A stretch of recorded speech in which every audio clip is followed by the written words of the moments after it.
E aí pessoal, tudo jóia com vocês? Como prometido, falaremos um pouco melhor agora do ciclo da água.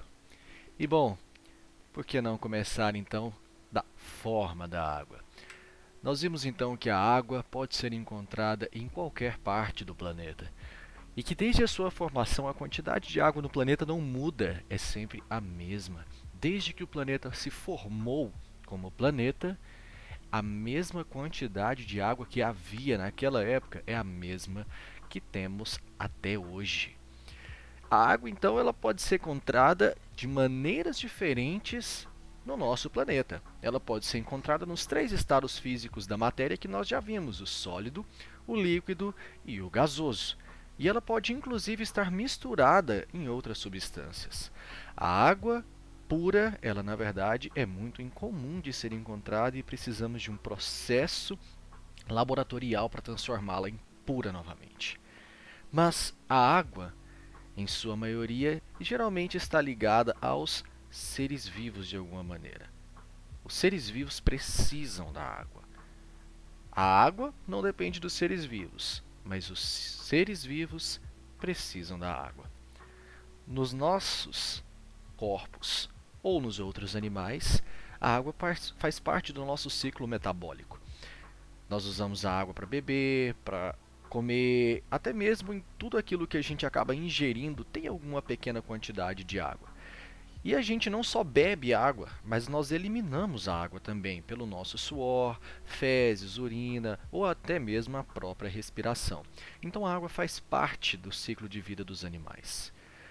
Mas não só dos animais, todos os vegetais ou seres fotossintetizantes também precisam bastante água.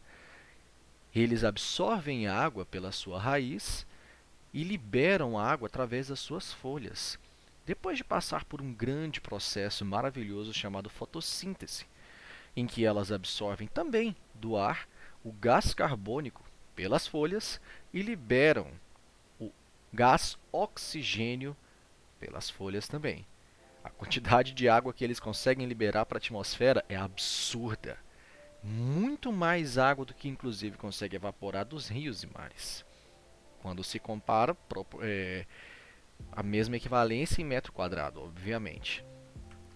E também temos os decompositores. A gente não vai menosprezar esses seres que são tão importantes para a gente, certo? Além de decompor toda essa matéria orgânica que está apodrecendo ali no solo e ajudar nesse processo, eles acabam misturando a água a outros compostos que são extremamente importantes para a saúde das plantas e também devolvendo parte dessa água para o solo ou para o ar. Mas, se tratando do ciclo da água, gente, a gente não pode esquecer que a gente depende muito dela, principalmente se tratando da água limpa. A gente usa isso para se alimentar, para beber coisas gostosas, para atividades físicas, então não é apenas uma questão econômica, se trata de uma questão social e de saúde, economizar a água. Mas então, assim, o que seria o ciclo da água em si? E é aqui que eu quero falar para vocês mais um pouco desse lindo processo, que tem basicamente três etapas: a evaporação, a condensação e a precipitação. Bom, como eu falei para vocês, a água ela evapora. Nós vimos já os estados físicos da matéria e vimos que existem condições para que qualquer substância pura possa passar de um estado físico para o outro. A água é o grande exemplo que a gente costuma tomar. Então a água ela evapora. Naturalmente ela evapora. Você pode até forçar esse processo quando você ferve a água, processo que nós chamamos de ebulição ou fervura. Mas quando esse processo acontece naturalmente, a água passa do estado líquido para o estado gasoso.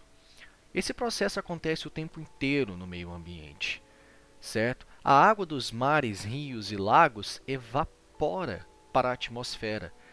Todos os líquidos têm o que a gente chama de volatilidade, ou seja, eles são capazes de evaporar. Alguns líquidos evaporam com maior facilidade, outros líquidos com menor facilidade, mas todos eles evaporam em algum momento. Bom, a água não é diferente. Mas o que é interessante é, a água eliminada por todos os seres vivos evapora e sobe na atmosfera devido a vapor. O vapor, o ar quente, empurra essas partículas de água para cima, para grandes altitudes. Mas um detalhe aqui muito importante é, por conta de uma coisinha chamada tensão superficial, uma propriedade que a água tem, a água tende a dificultar essa evaporação em locais de rios, lagos. Devido à tensão superficial, a água acaba evaporando com mais dificuldade em locais de rios do que o que é liberado pelas folhas. 1 metro quadrado de mata fechada libera muito mais água do que 1 metro quadrado de rios, lagos ou mares para a atmosfera. Essa água, então, ela acaba se acumulando em grandes altitudes, certo? E aí a gente passa para a próxima etapa, a condensação. Toda essa água que evaporou de todas essas regiões aí, ela acaba se acumulando na atmosfera. Nós iremos estudar ainda as camadas da atmosfera. E vocês vão ver que a primeira delas se chama troposfera. Bom, em grandes altitudes na troposfera, a temperatura é muito baixa. E todo esse vapor de água que subiu, agora tem contato com a temperatura extremamente baixa. Devido à temperatura extremamente baixa, toda essa água, então, ela volta do estado gasoso para o estado líquido. Processo que nós chamamos de condensação. Se você está falando de um lugar onde a temperatura é muito baixa, essa água não precisa nem chegar lá em cima. No meio do caminho mesmo, ela pode congelar e cair novamente em forma de neve. Mas na maioria das vezes acabam se formando nuvens enormes, que nada mais são do que grandes massas de gotículas minúsculas de água misturadas com poeira e outros gases e afins. Bom, isso são as nuvens. E elas se mantêm lá em cima justamente por causa de todo esse vapor que sobe e mantém essas nuvens lá em cima. Mas o que acontece é, depois de um tempo, essas grandes massas de água, essas gotículas minúsculas, elas começam a se acumular e acabam se chocando umas com as outras, formando gotas maiores, fazendo então com que aconteça o processo de precipitação. Toda essa água começa a cair em forma de chuva. Todas aquelas nuvens que nós conseguimos ver, inclusive às vezes conseguimos ver bichinhos ou figuras estranhas nas nuvens, agora caem em grandes quantidades, velocidades incríveis, de volta, regando o solo, lavando as nossas ruas, casas, enchendo novamente os rios que precisam disso, banhando os animais, refrescando o ambiente, dando vida novamente ao meio ambiente. Mas olha lá, prestem bastante atenção que muitas das vezes essas grandes massas de água, as nuvens, elas não chegam a se precipitar dessa maneira. Quando elas se encostam naqueles picos gélidos, aquelas montanhas extremamente altas, essa água acaba congelando. Exatamente como um copo bem gelado que você tirou da geladeira ou do congelador, que forma aquela camadinha de gelo ao redor dele. Devido à temperatura extremamente baixa do copo, a água que está na atmosfera literalmente congela na parede do copo. Ela passa do estado gasoso para o líquido e então para o sólido. Então, o processo de precipitação, a chuva, ele pode acontecer, mas às vezes essa água também congela nas montanhas e derrete.